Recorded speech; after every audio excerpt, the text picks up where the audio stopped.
So the center of New York's fashion world is the Garment District. And while it sounds like a great place for shopping, it's actually really much more of a wholesale market.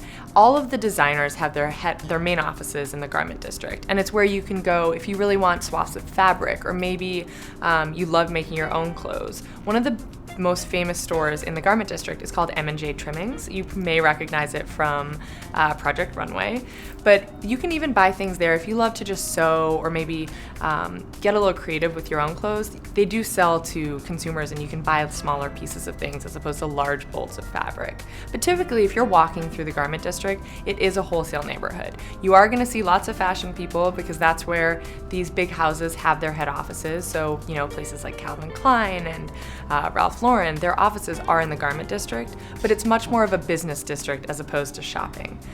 The other thing you can see as for a sightseeing destination is the Fashion Walk of Fame, which sounds just like the Hollywood one, and there are little stars, and it's up and down 7th Avenue, and it's where you can sort of see the biggest names in fashion immortalized on the street.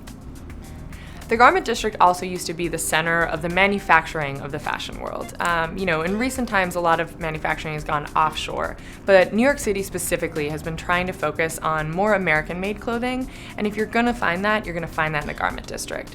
There's warehouses and there's factories, and some of the most famous American brands do put a lot of effort into manufacturing back in New York, if only for the quality and sort of the idea of the American-made clothing. And that's what you're gonna find in the Garment District.